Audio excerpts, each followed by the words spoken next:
वसुदेवसुतं देवं कंसचाणूरमर्दनं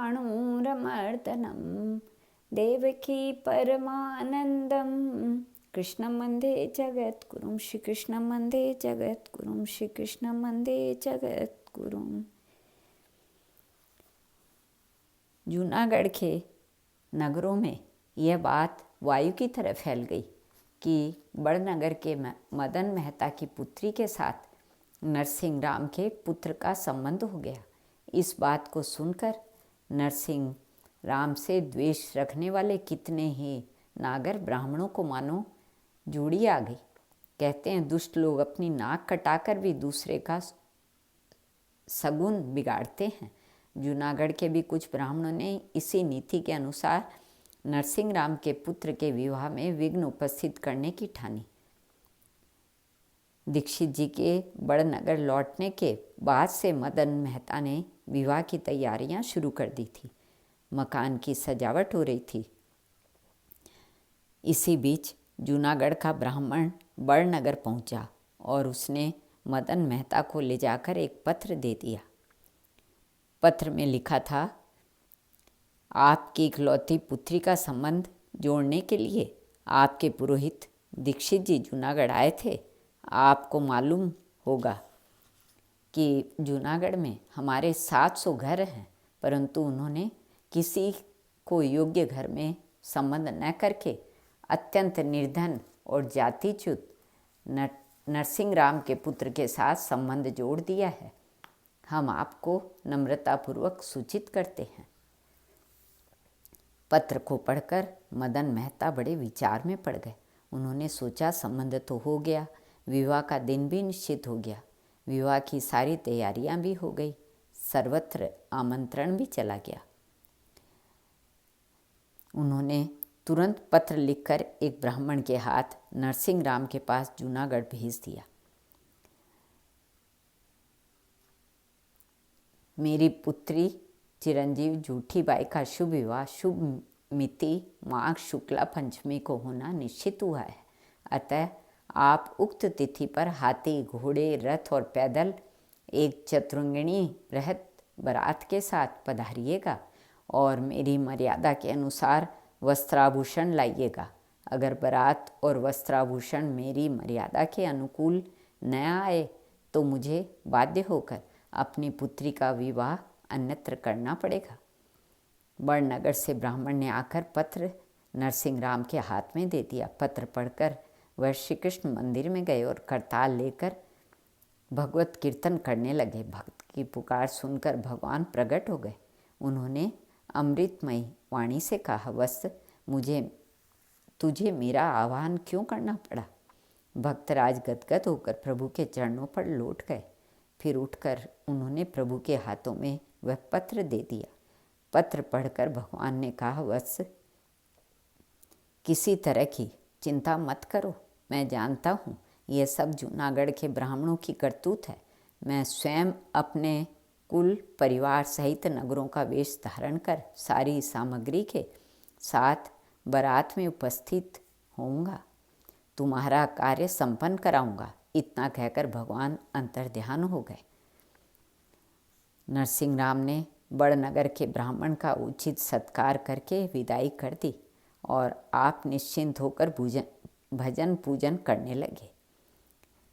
माघ शुक्ला प्रतिपदा के दिन वह सिर पर चंदन लगाकर हाथ में करताल ले 10-5 साधुओं के साथ पुत्र का विवाह करने के लिए जूनागढ़ से चल पड़े। इस विचित्र बारात को देखकर माणिक बाई ने पति से कहा, स्वामी यही सामग्री लेकर आप एक दीवान के घर जाओगे?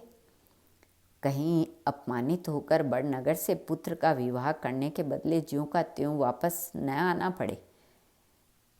मेहता जी ने सरल ढंग से उत्तर दिया, प्रिय तुम बहुत अधीर हो जाती हो।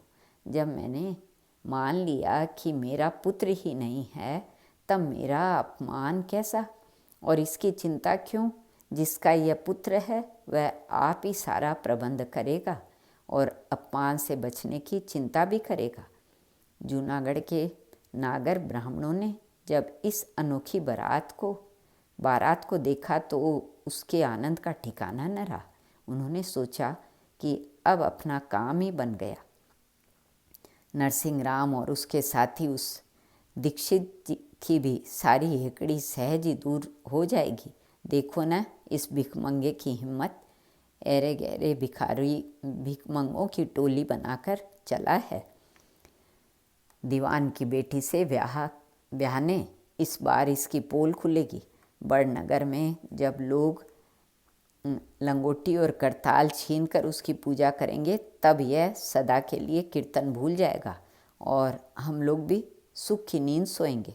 परंतु भक्तराज को काहे की चिंता, वह तो बस कीर्तन करते हुए चले जा रहे थे। कुछ दूर जाने के बाद उन्होंने देखा कि एक बहुत बड़ी बारात डेरा तंबू डाले पड़ी है। समीप जाकर उन्होंने स्वयं भगवान को गृहस्थ रूप में देखा और उन्हें भक्तिपूर्वक प्रणाम किया। फिर भक्तराज ने प्रेम भरे स्वर से कहा, भगवान, आप मेरे लिए इतना बृहत स्वरूप धारण करेंगे और मेरा कार्य संपन्न कराएंगे, इसकी मैं कल्पना भी नहीं कर सकता था। बस इसमें आश्चर्य की कौन सी बड़ी बात है। मैं तो सदा भक्त के अधीन रहता हूँ। भक्त जिस भाव से मुझे बसता है उसी के अनुरूप मुझे स्वरूप धारण करना पड़ता है। क्या मैंने गोपियों के भावना के अनुसार स्वरूप धारण कर उनकी इच्छा पूर्ति नहीं की? बालक भक्त प्रहलाद को जिस समय विष पान कराया गया उस समय क्या विष स्वरूप बनकर मैंने उसकी रक्षा नहीं की? पुत्र, अपने भक्त के लिए भी काम करना मेरे लिए दुष्कर नहीं है। भगवान ने नरसिंह राम का समाधान किया। वहाँ से बारात बड़ी सज धज के साथ रवाना हुई। हाथी, घोड़े, रथ, पैदल चतुरंगिणी बारात थी। अनेकों प्रकार के बाजे बज रहे थे। कितनी ही गाड़ियों पर डेरे, तंबू और सजावट के सामान लदे हुए थे। जब स्वयं द्वारिकाधीश भगवान ही बारात थी तब उसमें कमी किस बात की हो सकती थी। बारात निश्चित समय पर बड़नगर पहुंच गई और एक स्थान पर आकर ठहर गई। बारात का ठाठ देखकर सब लोग यही कहते थे कि मानो कोई चक्रवर्ती राजा अपने पुत्र का विवाह करने आए हैं। इधर मदन मेहता ने भी अपनी हैसियत के अनुसार विवाह की खूब तैयारी कर रखी थी।